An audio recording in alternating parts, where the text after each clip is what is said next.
बिस्मिल्लाहिर्रहमानिर्रहीम। अस्सलाम वालेकुम नाज़रीन, मैं अहमद फ़वाद हूँ। आप यूट्यूब चैनल देख रहे हैं। नाज़रीन, 3 ख़बरें आज की व्लॉग में आपके साथ शेयर करूँगा। पहली बड़ी ख़बर तो इद्दत में निकाह केस के हवाले से है। बड़ा ब्रेक थ्रू हुआ है। जो नए जज साहब हैं उन्होंने सज़ा मुअत्तली की दरख्वास्तों पर अहम तरीन अहकामात जारी कर दिए हैं। इमरान खान साहब और बुशरा बीबी को क्या रिलीफ मिला है, एक्सक्लूसिव डिटेल्स आपके साथ शेयर करूँगा। दूसरे नंबर पर नाज़रीन, चीफ जस्टिस कादी फ़ाइज़ ईसा साहब के जो फ़ैसले हैं, अब उनके ये फ़ैसले उनके लिए निजी महफ़िलों में भी शर्मिंदगी का बायस बन रहे हैं। ऐसी ही एक महफ़िल में चीफ जस्टिस कादी फ़ाइज़ ईसा साहब शरीक थे और इस महफ़िल में क्या तंज़ किया गया कादी साहब पर और कैसे कादी साहब को हज़ीमत का सामना करना पड़ा, कुछ एक्सक्लूसिव डिटेल्स हैं, कहानी अंदरूनी आपके साथ शेयर करूँगा। और आखिर में अदालतों की जानिब से अब अमली तौर पर इक़दामात उठाना जो है वो शुरू कर दिए गए हैं। पहले रिमार्क्स या अहकामात की हद तक अदालतें जो है वो सामने आई थी। अब ये हो रहा है कि अदालतों की जानिब से 2 सरकारी जो अफसरान हैं एक केस में, उन्हें मुअत्तल किया गया है। ये मामला क्या है, इस पर भी कुछ तफ़सीलात आपके साथ शेयर करनी है।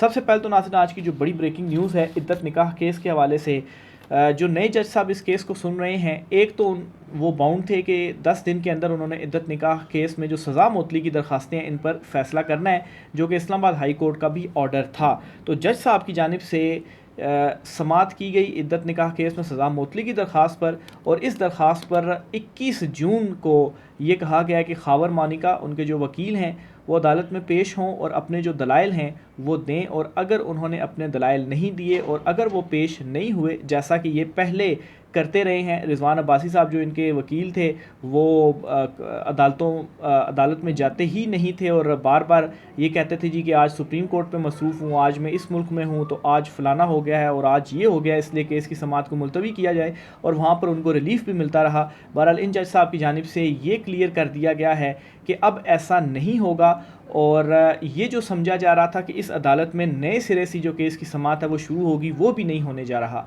एक तो 21 तारीख को खावर मानका ने अगर पेश नहीं होते, वकील के हमरा इस केस में आर्गूमेंट्स नहीं देते, तो जज साहब ने ये कहा है कि रिकॉर्ड को देखकर फ़ैसला कर दिया जाएगा। यानी कि जो एक ख़दशा था कि पूरा केस दोबारा से चलेगा, वो नहीं होने जा रहा। और अमूमी तौर पर अगर अदालती प्रोसीजर को देखा जाए तो जो जजेस हैं वो रिटायर भी होते हैं। तो जब कोई एक जज रिटायर हो जाता है या नीची अदालत से हाई कोर्ट या सुप्रीम कोर्ट उनकी तरक्की होती है, तो इस सूरत में उनकी अदालत में जो केस चल रहे होते हैं, ऐसा नहीं होता कि वो दोबारा से अब सुने जाएं।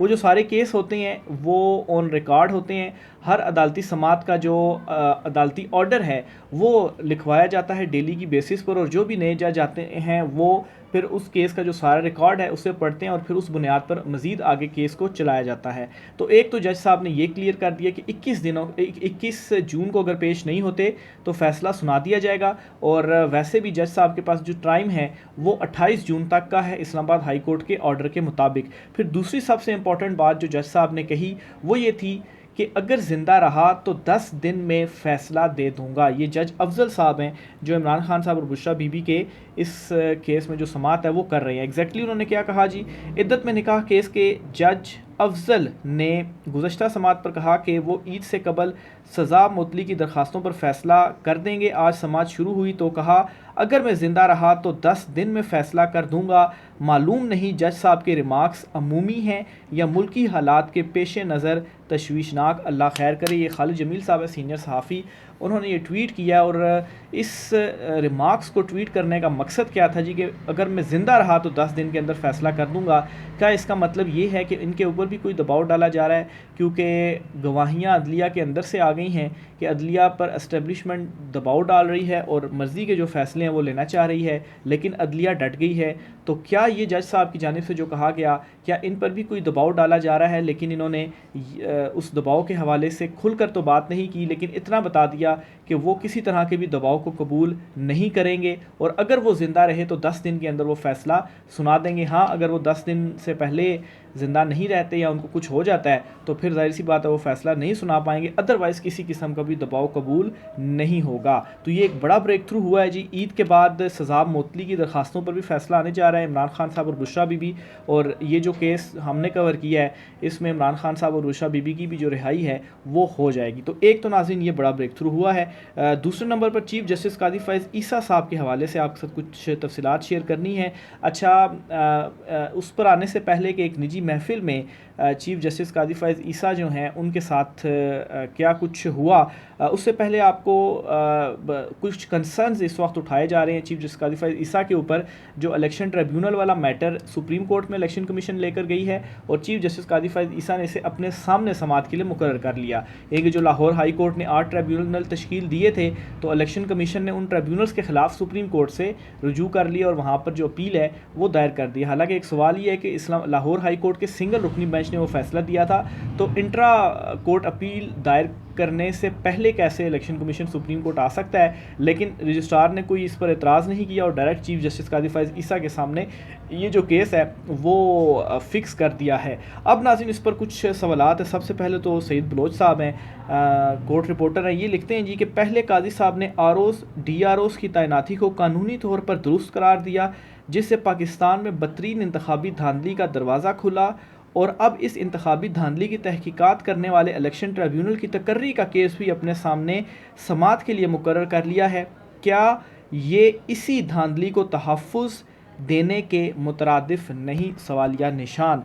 तो ये जी इन्होंने बड़ा एक सवाल उठा दिया है कि कैसे चीफ साहब इस केस को अपने सामने समाअत के लिए मुकर्रर कर सकते हैं। क्या वो जो धांधली हुई उसे तहफ़्फ़ुज़ फ़राहम करने के लिए तो ऐसा नहीं किया जा रहा? क्या उसके क्योंकि इलेक्शन कमीशन ऑफ पाकिस्तान जो है वो कैसे एकदम से जो ट्रिब्यूनल्स है और फिर एकदम से जो ऑर्डिनेंस है वो भी जारी हो जाता है, तो ये जो सारे डॉट्स इनको कनेक्ट किया जाए तो यही चीज़ समझ में आती है। इसके साथ ही जी उबैद भट्टी साहब हैं, वो ये लिखते हैं कि क्या इलेक्शन कमीशन की ट्रिब्यूनल्स फैसले के खिलाफ अपील पर बनने वाले बेंच को इस बुनियाद पर चैलेंज किया जा सकता है कि चीफ जस्टिस पर 8 फरवरी के इंतखाबात में बदतरीन धांधली के इल्ज़ामात हैं और इलेक्शन कमीशन के साथ मिलकर 13 जनवरी को सबसे बड़ी सियासी जमात से इंतखाबी निशान छीना था? तो एक वैलिड सवाल है जो कि इनकी जानिब से उठाया गया कि आपने जो 8 फरवरी को फ़ैसला दिया, ऑलरेडी बहुत सारे सवालात हैं इंतखाबी धांधली के हवाले से आप पर, और आप कैसे इन इंतखाबी धांधली के हवाले से बनने वाले ट्रिब्यूनल्स की जो समाअत है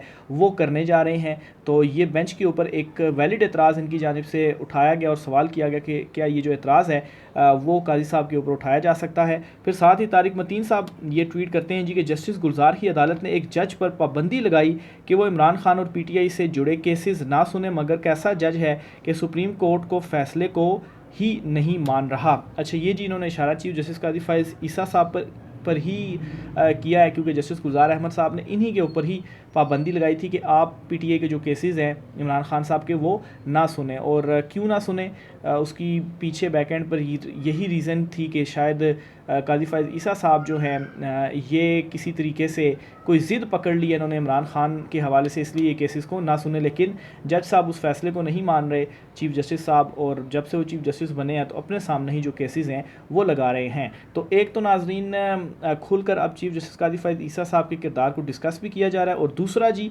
एक हल्फ बर्दारी तकरीब थी जो सुप्रीम कोर्ट एसोसिएशन है और उस हवाले से एक महफ़िल थी, और इस महफ़िल में नोक झोंक हुई है जस्टिस अत्तर मिनल्ला और चीफ जस्टिस काजी फैज़ ईसा के दरमियान भी, और कुछ सहाफ़ियों ने तंज़ भी किया है, और वो तंज़ मेरे ख़्याल से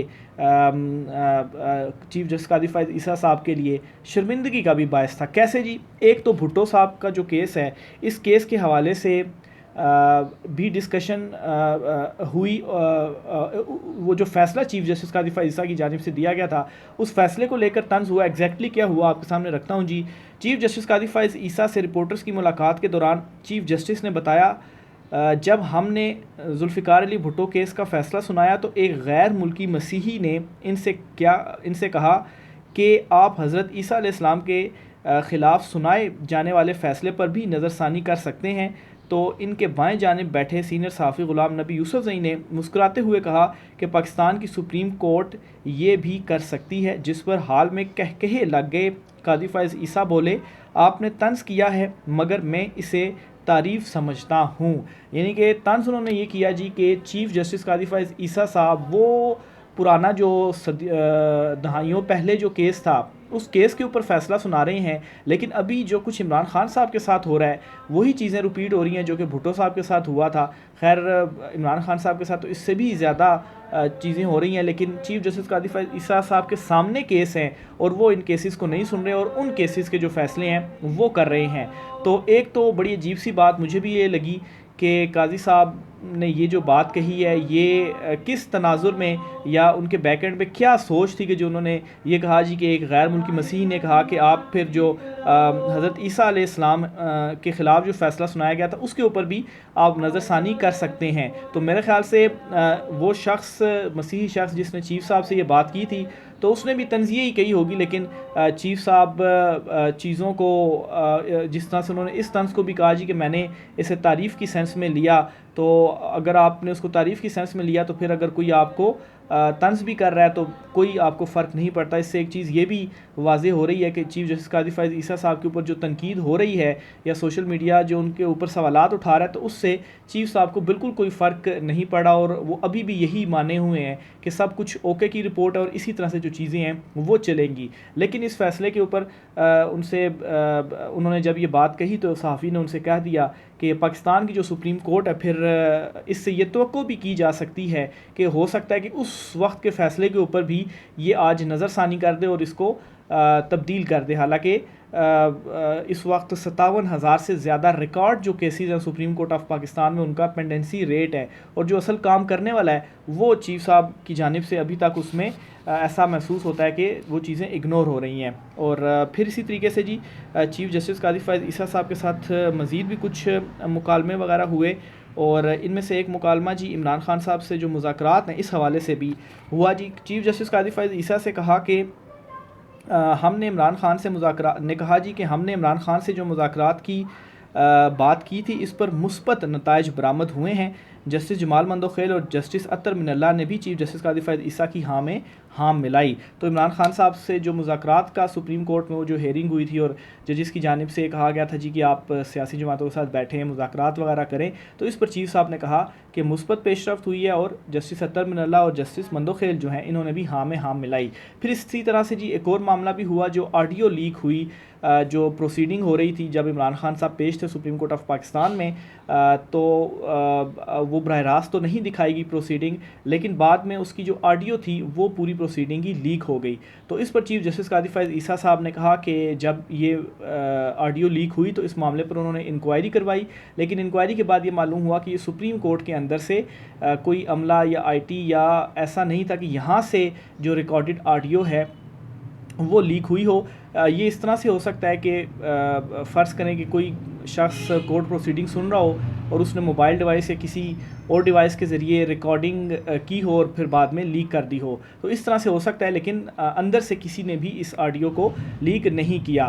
तो इस पर जस्टिस अतर मिनल्ला साहब ने कहा जी कि ये तो खुली अदालत में समाअत थी, ओपन गुफ्तगू हुई, तो इसमें क्या बुराई है अगर वो गुफ्तगू लीक भी हो गई है। तो सबको मालूम ही था कि ये जो गुफ्तगू है वो हुई, लेकिन चीफ़ जस्टिस कादी फ़ाइज़ ईसा साहब ने इससे इख्तलाफ भी किया और कहा जी कि नहीं, ये नहीं होना चाहिए था, जबकि अतर मिनल्ला साहब के नज़दीक इसमें कोई बुराई नहीं है और इससे कोई फ़र्क नहीं पड़ता। अतर मिनल्ला साहब ने तो ये भी फ़ैसला दिया था कि इमरान खान साहब को बरह रास्त दिखाया जाना चाहिए, लेकिन चीफ़ जस्टिस कादी फ़ाइज़ ईसा साहब ने ये फ़ैसला दिया था कि इमरान खान साहब को बरह रास्त नहीं दिखाना चाहिए। तो ये भी इस महफ़िल के अंदर जो गुफ्तगू है वो हुई। आखिर में नाज़रीन आपके साथ शेयर करना है जी कि 2 अफसरान को, सरकारी अफसरान को मुअत्तल किया गया है। ये बेसिकली एक केस था जी लाहौर हाई कोर्ट में। शहबाज गिल साहब के जो भाई हैं इनको उठा लिया गया है और इनकी बाजियाबी के हवाले से लाहौर हाई कोर्ट से रुजू किया गया था और दरख्वास्त दायर की गई थी। और इस दरख्वास्त में जो लाहौर हाई कोर्ट ने SP और ASP इनको बाजियाबी का हुक्म दिया था, लेकिन ये दोनों बाजियाब करने में नाकाम रहे शहबाज गिल साहब के भाई को। तो अदालत ने अब क्या किया है जी, इन दोनों अफसरान को मुअत्तल कर दिया है, यानी कि SP को भी मुअत्तल कर दिया और ASP को भी मुअत्तल कर दिया कि आपको हुक्म दिया गया था लेकिन उसके बावजूद भी आप बाजियाब करवाने में नाकाम रहे। तो अब इससे एक इंडिकेशन तो हमें ये मिल रही है कि अब अदालतों ने अमली तौर पर भी स्टेप्स उठाना शुरू कर दिए हैं और सिकंदर सुल्तान राजा साहब इस वक्त जो कर रहे हैं, अब वो टाइम दूर नहीं है कि जब अदालतों से सिकंदर सुल्तान राजा के अगेंस्ट भी इस तरह का जो एक्शन है वो बहुत जल्द सामने आएगा। क्योंकि एक तो वो मान नहीं रहे अदालतों के अहकामात और फिर जिस तरह से हुकूमत भी पूरी की पूरी बज़ाहिर सहूलतकारी करते हुए ऑर्डिनेंस जारी कर देती है और इलेक्शन कमीशन उसके मुताबिक ट्रिब्यूनल बना देता है। लाहौर हाई कोर्ट का फ़ैसला कुछ होता है, इलेक्शन कमीशन अपनी मीटिंग में फ़ैसला करती है कि वो अदालती फैसले के नहीं मानेगी और फिर चैलेंज कर देती है सुप्रीम कोर्ट में। बल्कि यहाँ तक भी फैसले किए जा रहे हैं कि 2 जजेस जो कि आईन कानून के मुताबिक फैसले दे रहे हैं, उनके खिलाफ कोई ना कोई जो रेफरेंस है वो लाया जाए। तो बहरहाल अदालतें जिस तरह से डट गई हैं, जिस तरह से chief justice Lahore high court साहब खड़े हो गए हैं, इस्लामाबाद हाई कोर्ट के जजेस खड़े हो गए हैं, तो आइंदा दिनों में आप देखेंगे इस तरह के ये 2 अफसरान अभी मुअत्तल हुए, अभी मजीद भी इस तरह के जो अहकामात हैं वो अदालतों से सामने आएंगे। राय का इज़हार कीजिएगा, इजाज़त दीजिए, अल्लाह हाफ़िज़।